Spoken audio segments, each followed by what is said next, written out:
Good afternoon and welcome to Bifurcation webinar, Common Pitfalls in Bifurcation PCI. My name is Goran Stankovic. I'm an interventional cardiologist from Belgrade, Serbia, and it's my privilege to discuss today with two of my colleagues and friends pitfalls in Bifurcation PCI.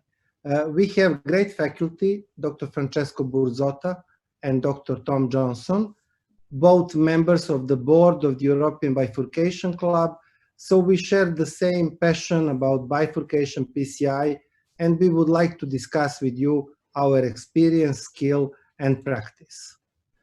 So we will use the Visible Heart Lab model to try to illustrate using multimodality imaging, angioscopy, OCT, CT, detailed study of stent and vessel wall interaction, and we will try to present different problems which may potentially occur during bifurcation PCI. And we learn a lot with the Visible Heart Lab and our cooperation with University of Minnesota and with Medtronic started in 2012.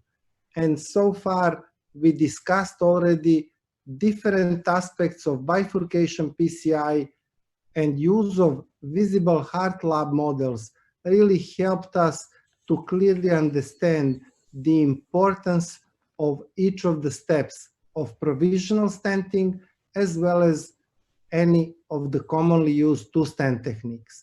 However, in previous two webinars, we already saw some of the problems, some of the pitfalls of bifurcation PCI.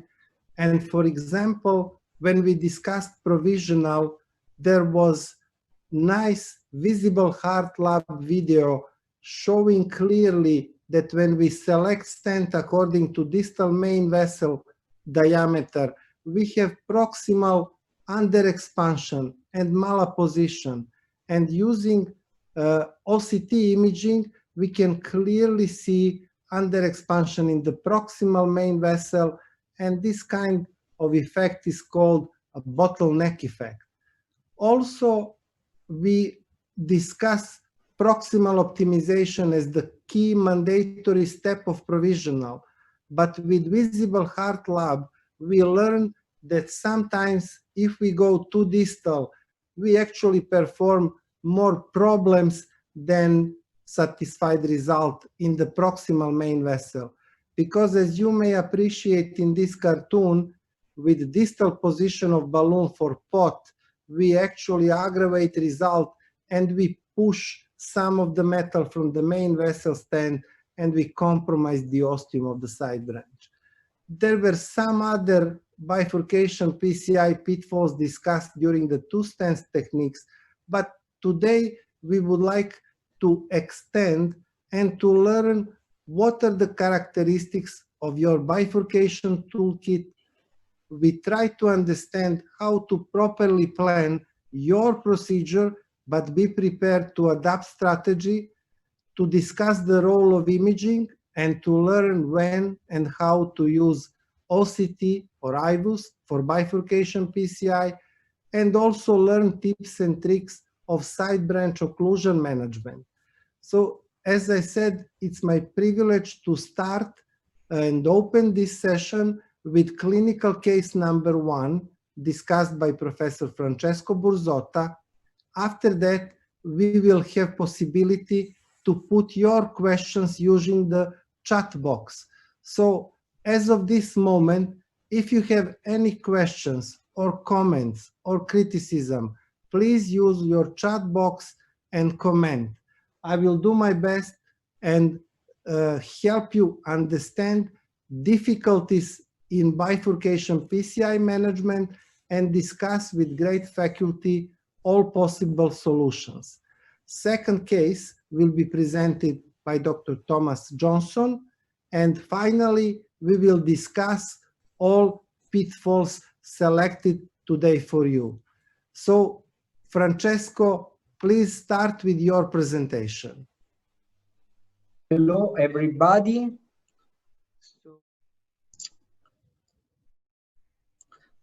these are my conflicts of interest.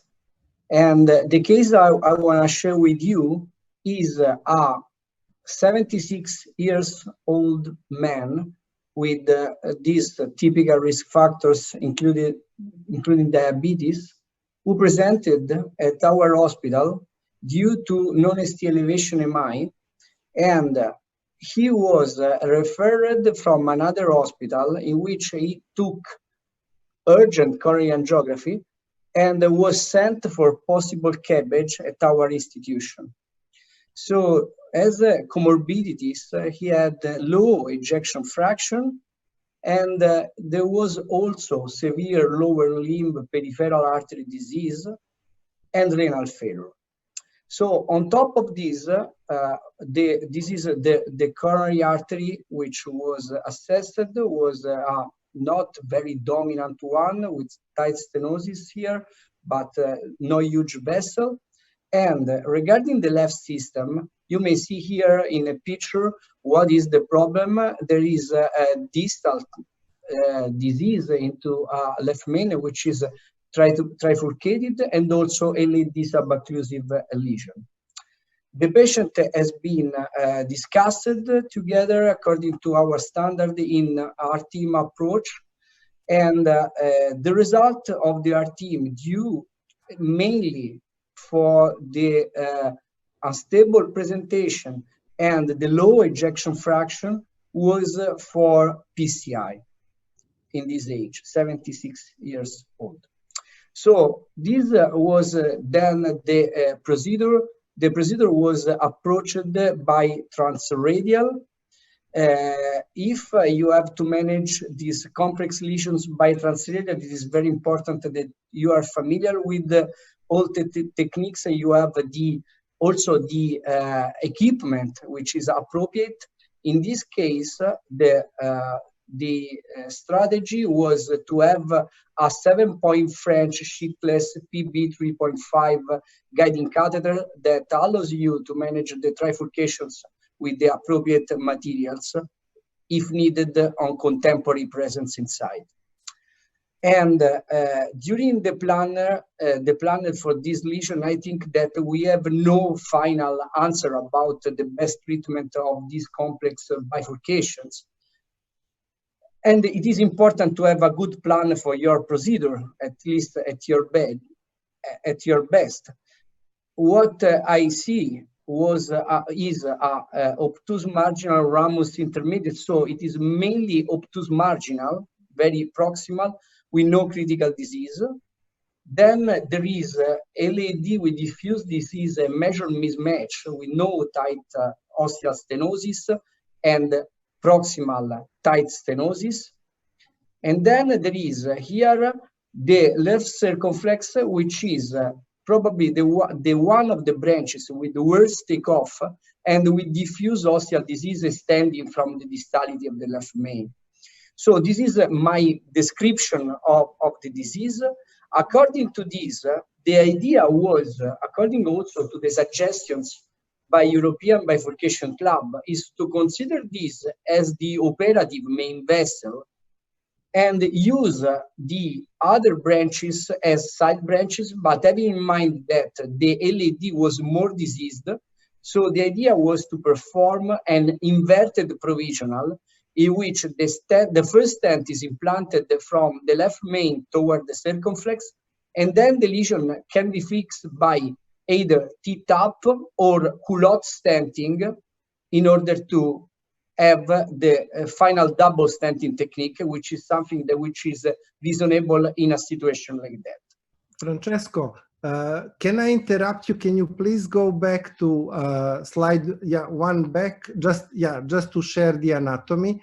And I would like to invite, of course, all our attendees to share with us their strategy for this extremely complex anatomy and very high risk of losing the side branch, which is circumflex.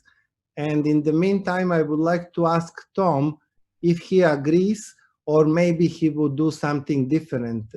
Thom, what would be your strategy? Do you agree with Francesco, or you have different approach? I absolutely agree that this is a very challenging case. It's gratifying actually to see that the Roman experience is the same as Bristol, in that our surgeons would be walking away from the comorbidity. I think with the renal dysfunction, with the concerns in terms of his comorbidity, excessive peripheral vascular disease, I would anticipate this to be a heavily calcified bifurcation. And I think my greatest concern would be about how this vessel is going to behave in the preparation prior to stenting. The technique for stenting, I think, falling back on the EBC guidance, I think you take the technique you're most comfortable with. I think the inverted tap is very reasonable. It's probably not what I would use. And due to the angulation of the circ to the LAD, I might be DK crushing this. Okay. So I'm going to show a very similar case later where, again, the circumflex is taken as the main vessel due to the size, due to the caliber. But even then, I mean, that left main, Francesco, looks like it may be 6 millimeters plus in diameter. So I guess the choice of stent is going to be essential for the left main. That would be my greatest concern. Yeah. Francesco, question from my fellow here. We know that you do DK crush. Actually, you are familiar with all two-stent techniques. Why would you prefer in this case inverted tap instead of DK crush? In both strategies, you actually start by stenting side branch first. And what were the main reasons why you selected DK crush? So honestly, here, in the case that you may consider a DK crush practice, I would be really not happy in placing the first stent inside the circumflex, because you will have the possibility to manage problems inside this obtuse marginal during the phase of crushing. Alternatively, you should have to use DK crush and invert the DK crush. So using the LAD as the first stenting place, this is something that has not been described. So honestly, I am familiar with many bifurcation techniques, but the inverted DK crush so far has not been recognized as something that is useful. And the other aspect is the fact that when you have these trifurcations, to have materials inside, stent struts inside, is something that might a little bit complicate the phases in which you are handling the final results into the 3 branches. So to perform DK crush with multiple wires inside is something that doesn't seem to simplify the course of the procedure. So this is why I think that still provisional might be considered in a situation like that. Regarding the sides, I fully agree with Thom. Is something which is important. However, I presume here, so you should expect here something probably which is 5-0. So for the left main or something little more. Yeah. Okay. There is a question. What is your plan if there is a plaque shift into obtuse marginal after inverted tap? So I think that first of all, when we have trifurcations like that, 1 wire for each branch should be performed, and then should be placed. And to perform an inverted provisional here means that you will have the 2 branches, LAD and the first marginal, let's say, that will be jailed together. I expected that the occlusion, complete occlusion in those branches should not be so probable due to the fact that the plaque seems to be mainly on the opposite as compared to the carinas. Exactly. So this was during the planning, my reflection. You see that it is completely on the outer part. Yes. Honestly, I want just to put an important remark. Look, this small amount of contrast coming inside the plaque. So I think that into true ostium of the circumflex, I think that it is very relevant. We come back to the history. Yeah. It is acute coronary syndrome. And in acute coronary syndrome, you may have this complicated plaque that sometimes have ulceration and things like that. Okay, so it is very important because it may affect the course of the procedure. Francesco, there is another question. It's actually a comment from Dr. Usha Rao. The angle between LAD and circumflex is wide, around 70 degrees. Would DK crush be suitable? I think you already said that DK crush is suitable. Is suitable, is definitely suitable. I honestly have no experience for DK crush in trifurcation. Okay, so this is my main message. Might be that I'm not the good operator for DK crush in such extreme situations, and I try to follow the procedure that is probably more user-friendly in my hands. You know, but I think Goran, that comment about the angulation is an important one, about maybe thinking about the two-stent techniques, culotte versus DK crush. And clearly, the wider the angle, the more we then favor maybe DK crush over a very highly angulated culotte stenting. So I think Francesco quite rightly has taken TM protrusion as an alternative in an angulated case where it may be between DK crush and TM protrusion. And very reasonable comments from Francesco in terms of experience with DK crush in such anatomy. Yeah, thanks, Thom. Francesco, go on and show us what happened. So this was the plan, and then we go into what we did. We put 3 wires. LAD was pre-dilated since it became, almost occluded after the wire was immediately pre-dilated. And then we also pre-dilated with non-compliant balloons, the circumflex. And at this stage, what we did was to implant the drug-eluting stent 3.5 by 30 from the left circumflex through the left main, after having checked that there was symmetry flow in all the branches, and before delivering the stent, coming back into a cranial view in order to cover up to the ostium with this bigger stent. Okay, so this is what we did, and this is the phase in which we delivered the stent.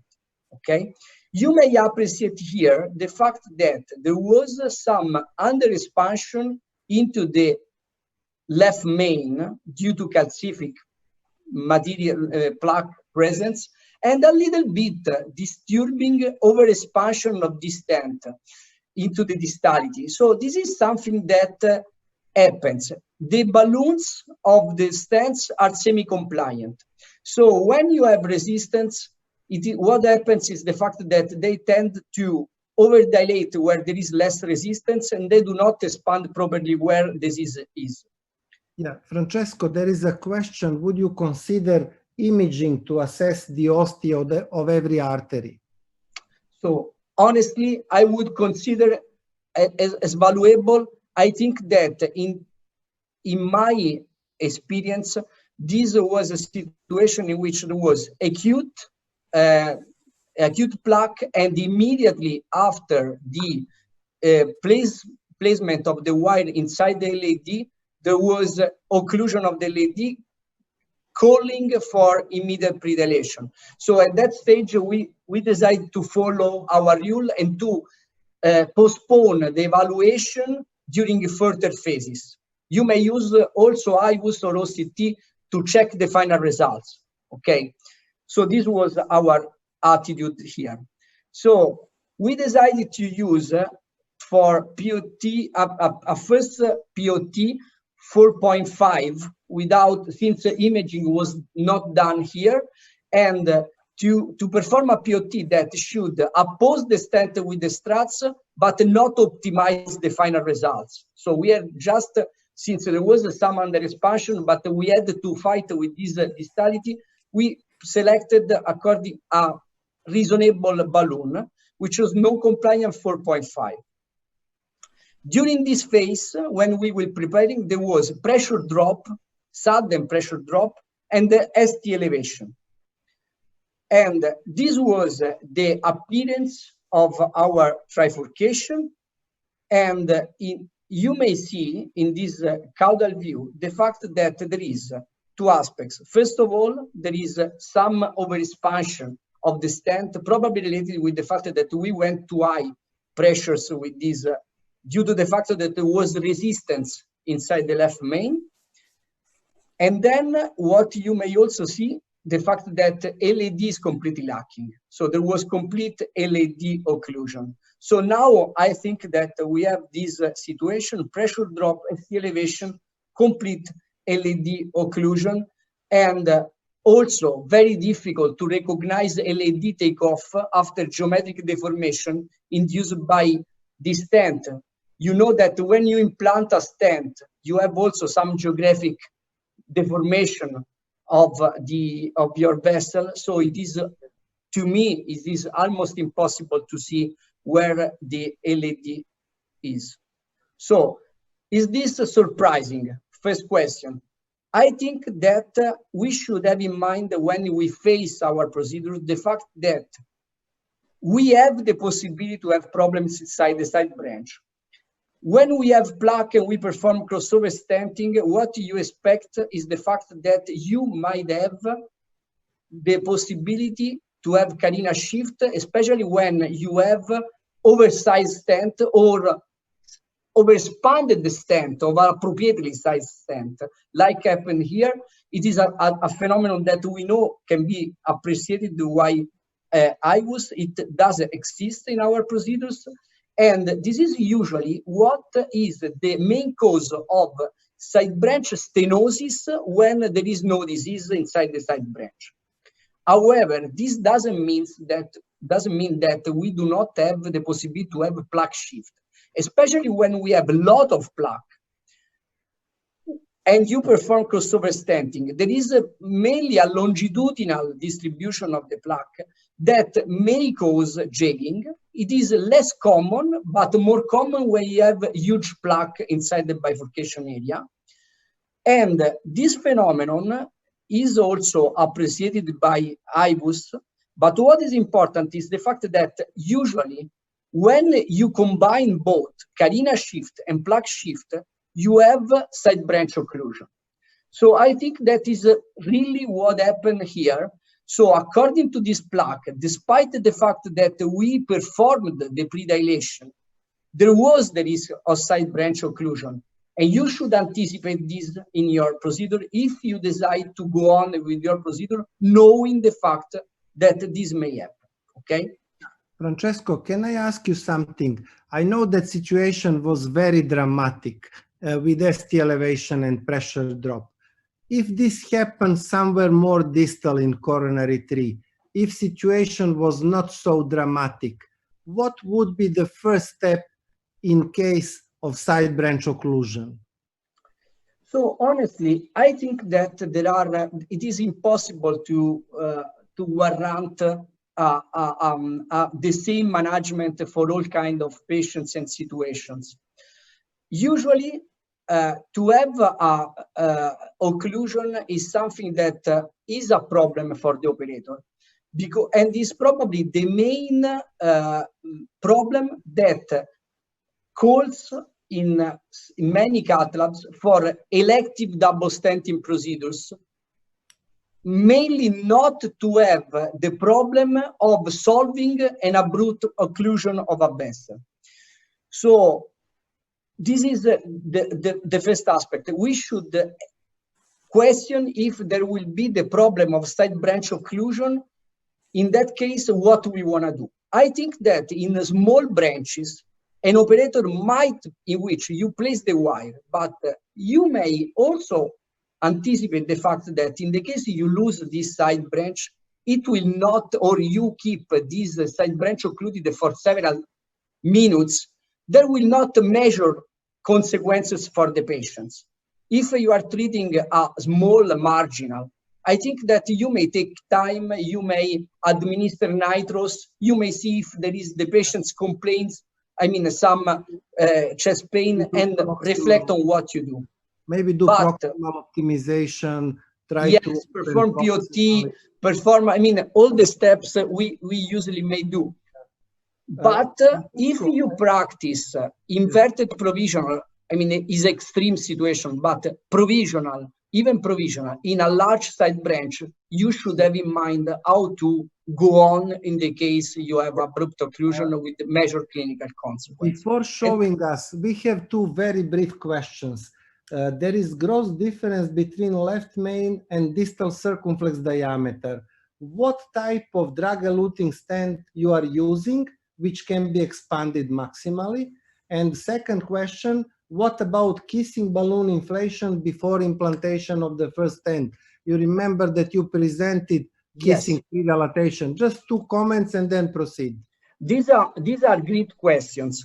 Regarding the platform, I will not tell you which kind of platform I used. What is very important is the fact that you know the expansion capability of the drug-eluting stent you selected. Okay, so this is my first answer to the first question. Regarding the second question, pre-kissing, I think that in bifurcations with a lot of disease like that, it is very useful. We published a study you may find into PubMed, this paper published recently in Journal of Invasive Cardiology, and it seems that it reduces the occurrence of side branch occlusion. However, in trifurcation, we do not have data at all. And if you push too much with the kissing balloon inflation in terms of dilating two vessels, what you may get is the occlusion of the third. So I didn't consider this technique due to the fact that I wanted to implant the first stent with symmetry flow in the three branches. Okay, so this please show us what happened after LAD occlusion and ST elevation. What was your first step?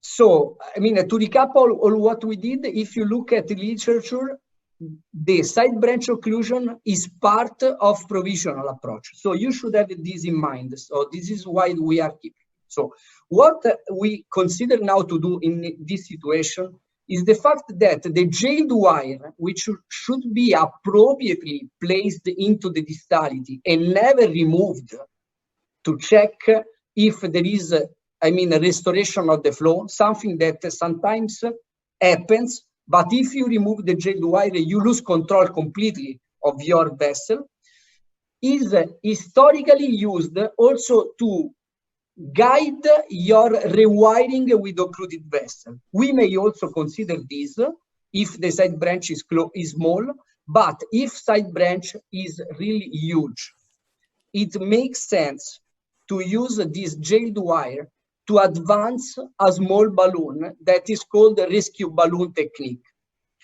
If you select this technique, what you need to do is to anticipate the fact that you may induce some problem into the main vessel. Due to this, please help me with the movie. It is important that you advance your POT balloon inside the proximal main vessel after having advanced your balloon inside the side branch. So you first advance your rescue balloon inside the side branch, and then before dilating it, you advance your POT balloon inside the main vessel. And this is the situation in which you see that when you inflate the balloon to restore the flow inside the side branch, you will have this distortion of the main vessel stent. This is why it is very important to have the POT balloon inside. Then you may remove your jail balloon, check if the flow inside the side branch has been restored, and then you may complete your procedure by inflating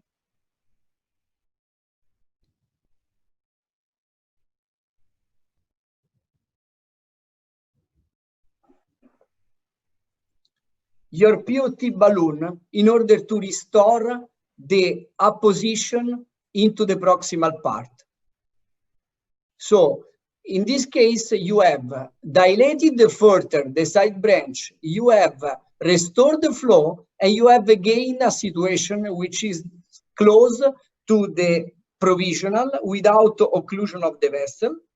So you may go on according to the simulation with your distal rewiring to go inside the side branch.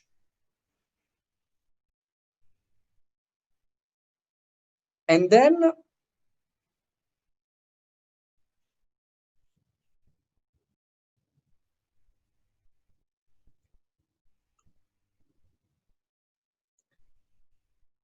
you may perform complete your procedure with kissing balloon inflation and eventual advancement of a second stent. So having this technique in mind, you see that the final result in this case is provisional, is fantastic. So you really are able to correct everything with your next steps. So we may go further to next slide, please.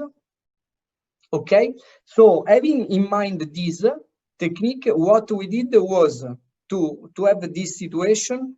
We advanced the POT balloon uninflated inside the circumflex. Then we advanced the POT balloon and we inflated the POT balloon. And after that, after rescue balloon, LED flow was completely restored. So we were still on the flow of provisional here, but for fun of crashing, you may also the possibility at this stage to perform crashing inside the circumflex by performing the completing the balloon crash for the stent you already placed inside the circumflex. So if you advance one more balloon, so we perform the POT dilation to reoppose the left main struts. Then, after that, we perform the rewiring of the LED. We pre-dilated more. We performed TAP with the 3 wires on site. We performed a kissing balloon inflation with LED and the circumflex. And we performed a re-POT, which with a 5-0 balloon, high atmospheres. And this is the final angiography. So you see that the result is good, but we were also checking the results by imaging. We selected OCT. We performed this pullback. In the interest of time, I will show you just the area of carina, showing that you see that there is overshape at the carina with the this is circumflex with LED down, and you see that there is no much protrusion of the stent at the level of the carina. So TAP with this angulation was successful without long protrusion inside the left main. And into the left main, you see that there is perfect apposition and of the left main with appropriate dilation of the left main plaque. And we have been really happy with this final result. Yeah, thank you very much, Francesco. It's really a great demonstration. Just to summarize, if I understood correctly, so first, after losing the LAD, you went with the pot balloon inside the stent towards the circ. Then you use 1.5 small balloon diameter on the jailed wire, going behind, outside of the stent struts, into the LAD ostium. You partially inflated that balloon to reestablish flow in the LAD, to visualize better the LAD. and after providing supply with blood, you remove jailed balloon, and then you did repot. And Yes. after having repot, you actually recross distally, open towards the LAD and continue. I think it's excellent technique.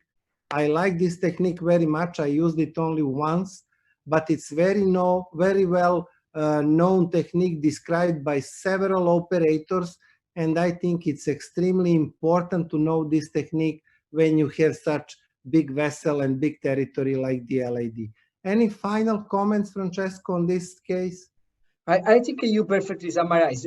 This technique was something that really changed my practice in terms of comfort during provisional. I mean, in this case, I think that was a double stenting procedure in which we may consider other techniques for sure, but the complexity of the anatomy is something that was really there. I mean, it is not just the standard technique in which the standard condition in which you may perform, I mean, many selection.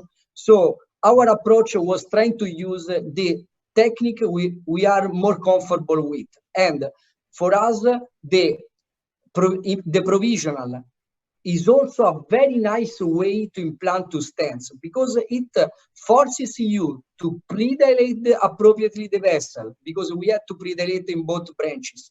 Yes. Then you may decide to invert your, I mean, way of performing the first stenting after the predilation. In this case, there was the issue of the third branch, which was very important. So it's situation, I mean, left main trifurcation in which we have no final answer about the best practice. And this technique was really something that allowed us to fix the clinical problem of occlusion and to have the possibility to finalize our procedure according to our strategy. So I really suggest operators to be familiar with that. Yeah, thank you. Great. Thom, can you start with your presentation and share your tips and tricks and pitfalls and bifurcations? It's a lovely case, Francesco. I wonder also whether just in terms of the left main stem anatomy was more favorable for the rescue. I've tried it on a couple of occasions in LAD diagonal territory where I've succeeded once and failed once because the nature of the disease, I think, may hinder the passage of the device behind the stent. I've gone about this presentation a slightly different way, and rather than focusing on just a single case, I wanted to use really the incredible resource that Visible Heart provides to offer a number of kind of educational points in terms of pitfalls that we encounter through bifurcation stenting. And the Visible Heart collaboration with EBC has been an incredible collaboration over the course of the last few years, as Goran has highlighted. He's already covered the fact that the last two webinars, the first on provisional with Pedro and Jens, and the second on complex stenting with Mervat and Jose, have highlighted some pitfalls. And I'm actually going to recap a couple of those because I think there are some interesting insights and maybe variants in reflection from these cases. So the first element that I wanted to focus on really comes from my own experience of having had the opportunity to work on the Visible Heart platform with Paul Ayatso. And what was most shocking for me, I think, was witnessing by angioscopy the way in which wires interact with vessels. Now we have to take on board that this is an incredibly clean model. It's a porcine, healthy, juvenile heart, so the coronaries are normal. But actually, when you look at this left panel in terms of the way that the wires interact with the vessels, despite the fact we feel we're using very fine motor movement, we see incredible whipping action and engagement of devices working against each other, really. So that when we then come on to the right panel and see deployment of a device, even having taken great care to avoid wire wrap, we see that there is an intimate relationship between the wires down the main and the side branch vessel. And so we see here expansion of a device into a side branch with kind of wrapping of a wire into the main vessel. And one element that I'm not sure is as well taught as it should be, although very simple, is how we work with our wires. And so approaches to minimize wire wrap, I think, are very, very important. The first element to that for me is about thinking carefully about the shaping of wires. And this is something that over the last couple of years through benchtop modeling and simulation-based teaching, I've emphasized to our local and national fellows. And so here in this example of a distal left main with very high burden of disease on the outer wall, kind of inhibiting access to the circumflex, I would say that, you know, wiring the toughest vessel, wiring the circumflex first is going to be the key, and that you're going to need quite an extensive primary curve on the wire to cross into the circumflex. Now, different anatomies, I think, require a different shape. And so here we have some mild, moderate disease in the ostium of the LAD, but we see a more significant lesion at the level of a major diagonal branch. And so here, actually, I'd be most concerned that wiring the LAD is going to be most concerning, the distal LAD. But we've also got to shape a wire that will then effectively cross into the LAD first, and then overcome the disease at the level of the bifurcation we're treating. And so here I'd have both a primary and a secondary curve, but again, maintaining quite a large reach in order for it to pass in primarily into the LAD from the left main stem. Whereas in this different example of LAD anatomy with fairly diffuse disease extending across the whole length of the vessel, but with extensive disease in the diagonal and in the LAD, then actually we're looking at a smaller shape with actually a primary curve that may only be 2 or 3 millimeters in reach, but again with a fairly angulated secondary curve to enable passage. Now, beyond that, then, once embarking on bifurcation strategy with 2 wires, I would tell all fellows that it's really essential that we maintain absolute control of the devices. And so I would tend to suggest that the use of a torquing device is necessary, and that we should be aiming to minimize over-rotation of devices. So really only aiming for 180 degrees in either direction, again, trying to minimize this risk of over-rotation and wrapping of devices. And then beyond that, there's simple wire hygiene, and my tendency would be to keep the wires in parallel orientation and use a swab, a large damp swab, to keep control of the wires, marking more often than not the side branch wire with a small kink on the distal end of the wire. And then using this, it's very possible to keep the wires under perfect control without adding additional wrapping of our devices. So these just simple tricks to overcome, I think, one of the commonest pitfalls in terms of device interaction. Now, this moves on very nicely to cover some of the questions that were raised in Francesco's case in terms of understanding your devices. This is an example, actually, of an inverted provisional case, which Jens showed in the first webinar, with deployment of a 3.0 device into a side branch, which we see is very much undersized to the left main stem. But it's really important that we understand the device we're inserting, both in terms of sizing to the distal vessel to avoid injury or overexpansion, but also to ensure that we've selected a device that's going to be capable of expansion into the proximal vessel. And we saw in Francesco's case an incredible discrepancy between the distal and proximal vessel, with that proximal vessel at least 5, if not 6 millimeters. And therefore a 3.0 device may not be sufficient. So here, this is an Onyx device, and it's important then to understand that each of the different stent manufacturers have a design across multiple platforms. And in the setting of the Onyx Resolute, we have 4 platforms. So the 2.25 and the 2.5 device, but on the bench with Nico Foyn's work, can expand to 3.3. The 2.75 and the 3.0 stents will expand to 4.4. And you can see here on the bench that they're using oversized balloons. And so there is some recoil that we'd see with these devices. And the 3.54 can expand to 5.6. And really only with the 4.5 or the 5.0 XL platform are we able to expand to 6 millimeters. But that is by far and away the largest expansion available with the standard stent matrix. Another element to this is important to recognize that when we overexpand, and so we see here overexpansion of that stent now into the main vessel using here a 4.5mm balloon, that there is the risk that you then shorten devices, and certainly with first generation devices there was a clear concern in a closed cell design that stents can concertina. But actually here on the benchtop you see a beautiful example of a 5.0 Onyx here, the XL platform being expanded with up to 5.75 with really minimal foreshortening, so less than 1% foreshortening.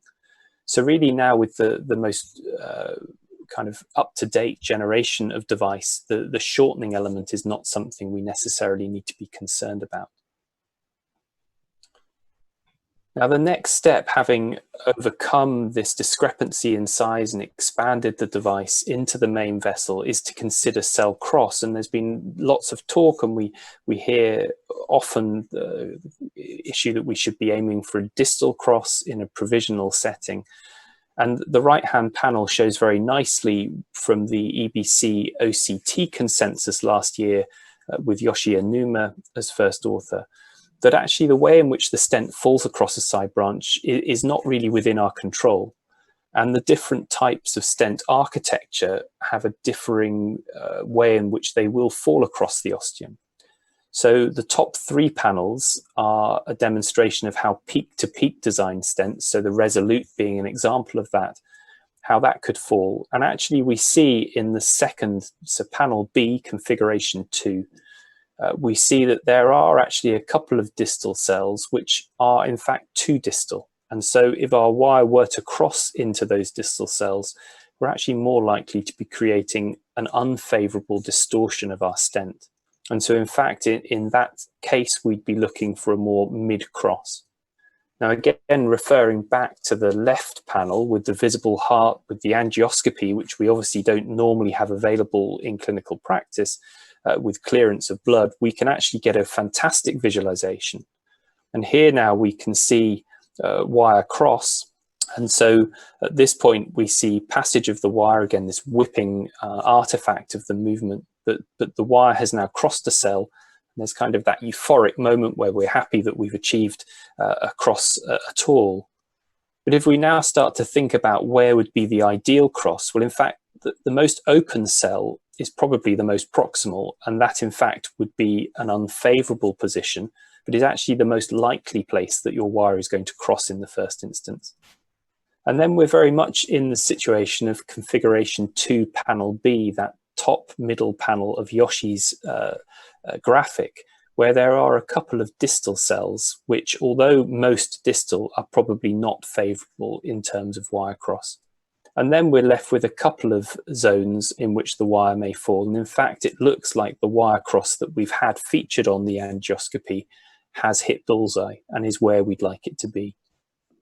So if we now move forwards to a clinical example, obviously the only way that we're likely to achieve that really is with the high resolution that OCT provides. And Francesco's shown us some nice post-PCI imaging, but in the setting of trying to guide our intervention with OCT, this is an example of, again, a very bulky distal left main with some isolated LAD and circumflex disease, which has been treated with a provisional approach, stenting left main into LAD and treating the LAD and circumflex separately, with then an appropriately sized pop balloon to expand up the left main.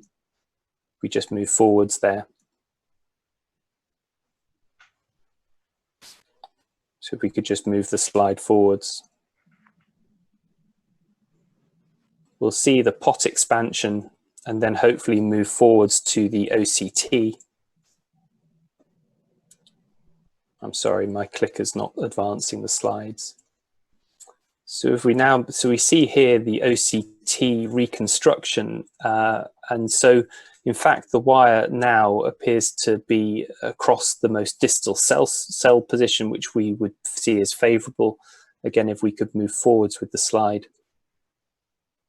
And so at that point, then we can confidently move forwards to a high pressure sequential kiss, And now forwards again on the slide for me.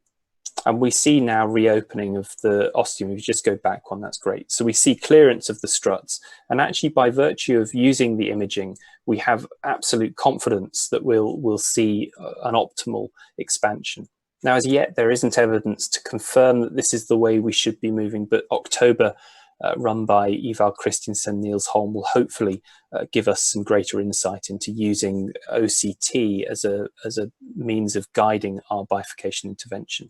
If we move forwards now.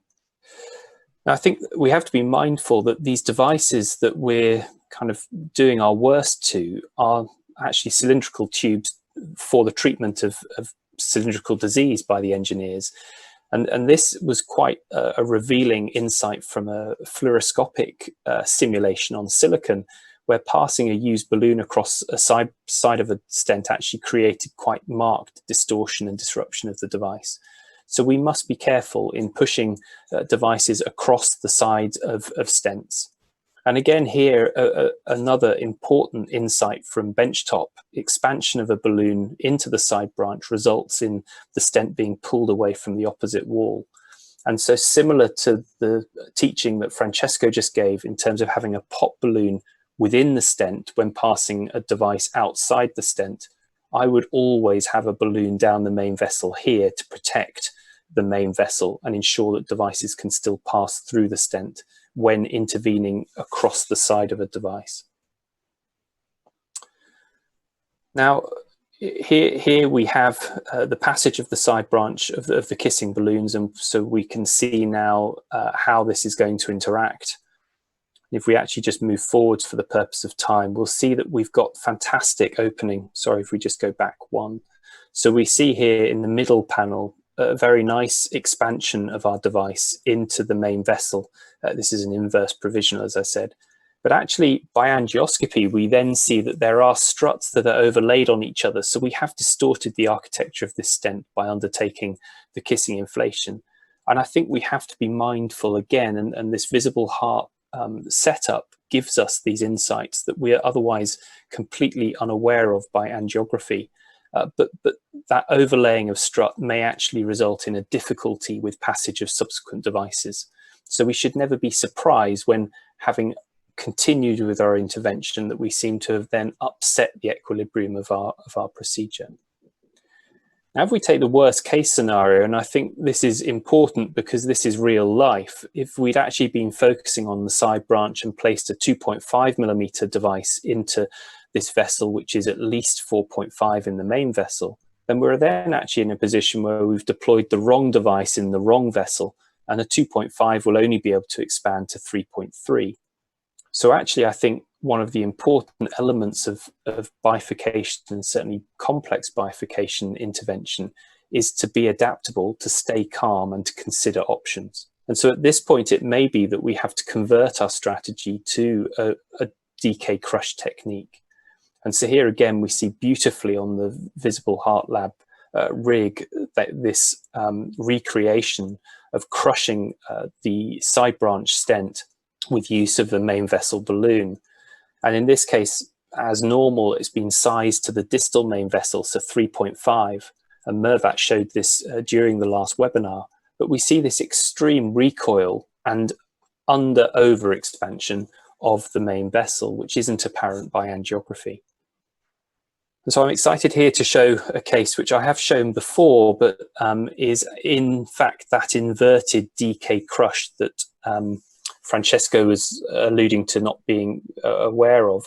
And so this is a very similar anatomy to the one that Francesco showed in terms of the caliber of the circumflex being perhaps larger than the LAD.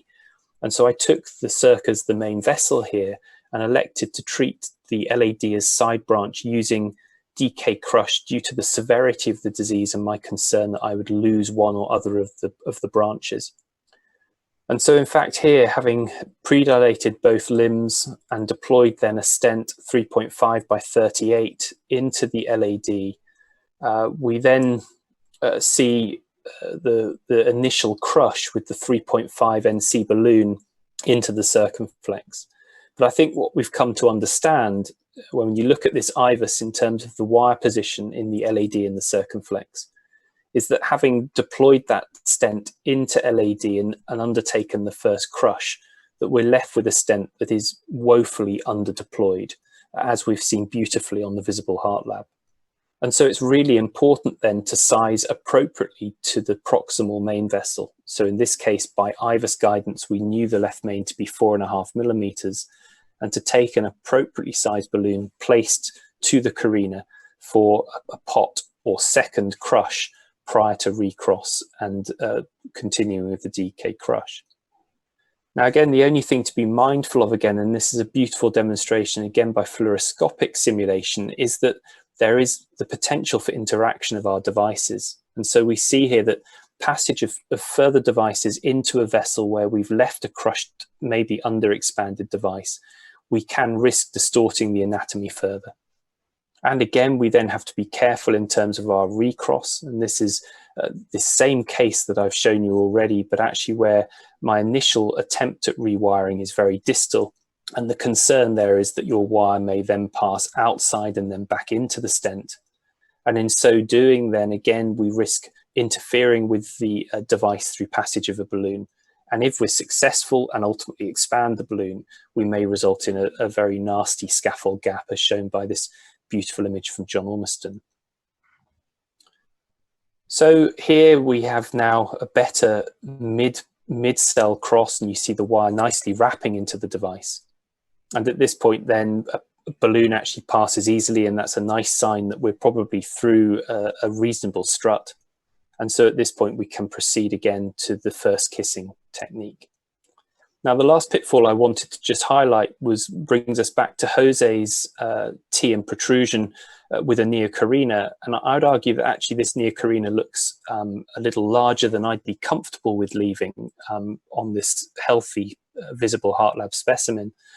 And that comes, I guess, from experience from a clinical case, which was referred to our center, of a stent failure who had previously had complex stenting to LAD and diagonal, and actually presents with a lateral ST elevation infarct with thrombus that's evident on this angio at the level of the bifurcation extending into the diagonal branch. And an OCT here was very valuable. So these stents have been deployed about 18 months previous, so we see quite extensive neointima.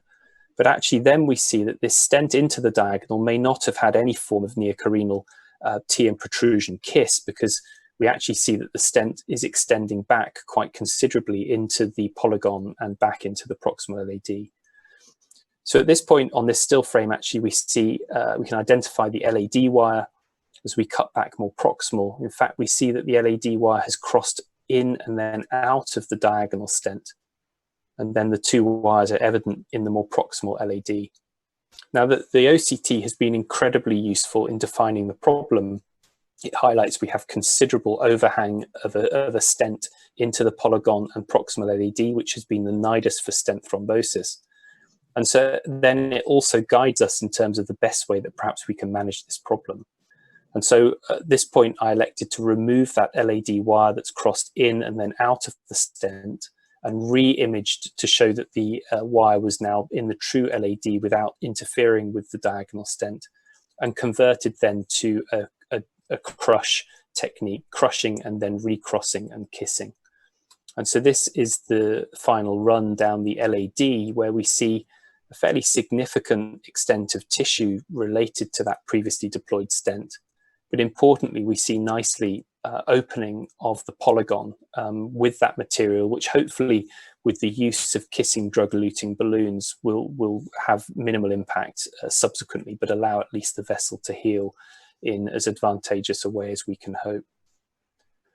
And so with that, I'd like to conclude really in terms of my insights in terms of bifurcation pitfall, which falls back to the EBC philosophy of trying to, wherever possible, keep things as simple and safe as we can. It's critically important we know our kit. And I think through the insights of the Visible Heart Lab, we also need to respect our kit, because a lot of what we do, particularly in complex bifurcation, risks distorting and interfering with the devices in a way that can actually make our procedures much harder. And we need to be prepared, as I've shown in a couple of examples, to adapt our strategy. And then beyond that, increasingly, I think there needs to be a reliance upon imaging, albeit I absolutely concede that there needs to be some evidence to assist with that. But I find it incredibly valuable to use imaging from the very start to the very end of my case to both understand the size and morphology of the vessel I'm treating and to ensure an optimal result. And then beyond that, we need to be expecting the unexpected. And if we can do that, then we're far less likely to be surprised. Back to you, Goran. Thank you very much, Thom. This is really excellent summary, how we need to learn about characteristics of our bifurcation toolkit, how to manage wires, how to select devices, know the expansion capacity, know in which anatomy, which device should be pre-selected. And I really thank you both for excellent presentation. Honestly, I'm sorry that this webinar does not extend to 90 minutes because there are so many other questions that I would like to ask you myself, but I would like to use this opportunity to invite all the people to visit our bifurcation website at the Medtronic website and preview previous two webinars as well as the current one and keep asking the questions, and we will do our best to answer as many as possible. I would like to thank both of you. I would like to thank our attendees. And of course, I would like to thank people who made this possible, the team of Medtronic and the team of the Visible Heart Lab. And I wish you success in your professional work, keep in touch, and survive during this COVID-19 crisis. Thank you very much and have a good day. Bye-bye. Thanks, Goran. Thanks.